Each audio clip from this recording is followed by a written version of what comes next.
cada vez creen que somos más irascibles, cada vez que creen que Enrique Laviano puede llegar a tener esta respuesta o acercarse, se salta antes ante cualquier situación, sea de tráfico, de espera, de alguien que no está de acuerdo en redes sociales. No tenemos una respuesta exacta ni científica, Vanessa, pero sí que es cierto que cada vez en Zaragoza, en Aragón, vemos situaciones o comprobamos que hay situaciones que son banales, que no deben llegar a más, pero que llegan. Por ejemplo, una discusión de tráfico recientemente en Zaragoza, la policía local nos contó que se produjo una agresión por una simple discusión de tráfico en un semáforo. Lo vamos a ver en el siguiente vídeo. Hubo un pequeño conflicto de tráfico por cuestiones de preferencia de paso, de ahora freno yo, luego frenas tú. Y de esta manera comenzó a subir el tono de una discusión que acabó a golpes. Y sin mediar ninguna otra palabra, pues le propinó un puñetazo en la cara. Sucedió a las 8 de la tarde delante de muchos testigos. Los implicados, un repartidor de comida que iba en bicicleta y un conductor de un patinete eléctrico. Tras el golpe que le rompió la nariz, el agresor siguió su camino como si nada pasase y fue detenido en casa tras acabar la jornada laboral. La intervención de la patrulla interviniente pudieron hacer gestiones para saber qué repartidor se trataba y pudieron hablar con la empresa que se encargaba y pudieron localizarlo cuando ya estaba en su domicilio, cuando iba a finalizar la jornada laboral. Esta persona, por la agresión, se le detuvo por un delito de lesiones. Un incidente que advierten desde la policía local no es un hecho aislado. Por eso mandan un mensaje a todos los conductores. Ninguna discusión de tráfico puede terminar así. Calma, prudencia y paciencia. Ningún conflicto de tráfico puede desembocar en estas circunstancias. Siempre tenemos que tener una conducción segura, siempre tenemos que tener una conducción proactiva y tenemos que hacer una conducción también preventiva. Así que ya saben, respiren, cuenten hasta 10 y sigan la marcha. Parece surrealista, pero es cierto y pasan estas cosas. Vamos a hablar con alguien que quizá nos pueda dar un poquito de más luz en estas situaciones en las que aguantamos tan poco. Pilar Cebrián, psicóloga, gracias por estar con nosotros, que sabemos que tienes mucho trabajo. Buenas tardes. Hola, ¿qué tal? Buenas tardes. Sí, acabo de llegar de consulta, pero para vosotros siempre tengo un huequecito.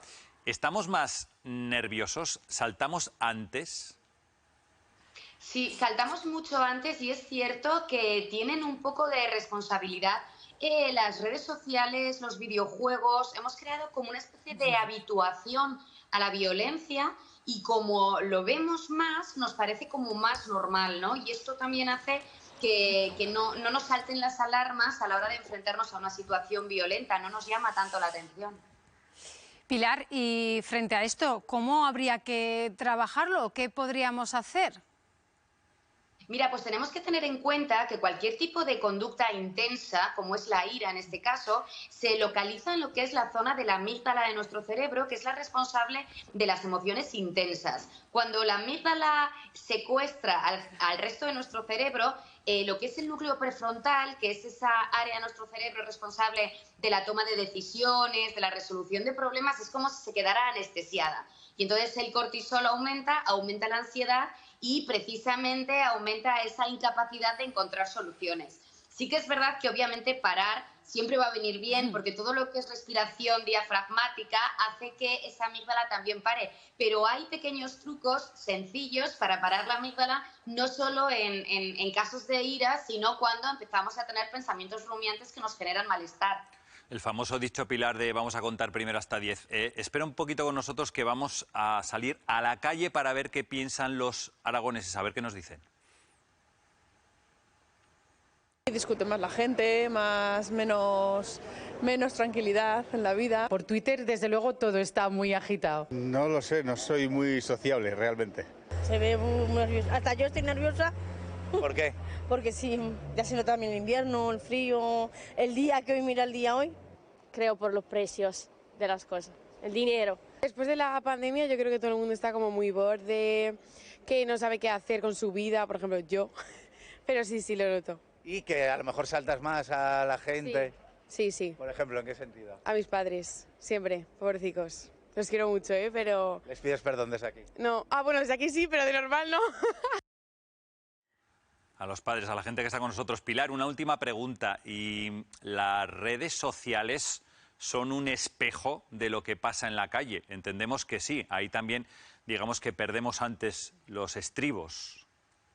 Claro, date cuenta que en las redes sociales al final tenemos una pantalla que nos protege, ¿no? Y ahí lo que es la deseabilidad social o la vergüenza de hacer algo que llame la atención disminuye considerablemente y nos vemos como mucho más capaces de agredir. Es cierto y tenemos que tener en cuenta que las personas que agreden son personas que probablemente muestren cuadros de inseguridad, de irritabilidad y cierta infelicidad en sus vidas. Por lo tanto, si eres la persona agredida, lo que tienes que pensar siempre es que no es tu culpa, que no es tu responsabilidad y que, pues pobre, esa persona que al final no es capaz de aguantar su ira y te utiliza a ti como punching ball. Tú no tienes la culpa. Pilar, escuchábamos, por ejemplo, ahora una de las personas que entrevistábamos en la calle aquí en Zaragoza que decía, y es que lo primero, sí, lo reconozco, lo pago. ¿Y con quién? Con mis padres. ¿Se tiende a pagar también a veces esa irascibilidad, ese sentir con las personas más cercanas? ¿Es justos por pecadores? Completamente. Perdonad que me entran llamadas, pero ya sé cómo sacarlas. Sí, completamente. Vamos a ver, al final, ¿con quién la pagamos? Con la persona que sabemos que tenemos desgraciada e injustamente más segura en nuestras vidas, ¿no? Porque a pesar de esa ira, siempre hay como un pequeño chip en nuestro cerebro que nos dice que paremos y dónde están los límites. Por lo tanto, cualquier tipo de conducta agresiva en una situación social de gente que no nos conoce sí que podría pues perjudicar la imagen, ¿no?, social que irradiamos. Sin embargo, las personas que tenemos más cercanas nos conocen y siempre contamos con ese perdón y desgraciadamente terminamos tratando peor a la gente que más nos quiere y esa incondicionabilidad pues juega en nuestra contra. Pilar Cebrián, muchas gracias por estar con nosotros. ¿Descansa o sigue trabajando como veas tú? Ahora tengo 2 hijos que precisan mi atención, así que nada, hasta las 10 de la noche yo no apago la cabeza. Gracias. A vosotros.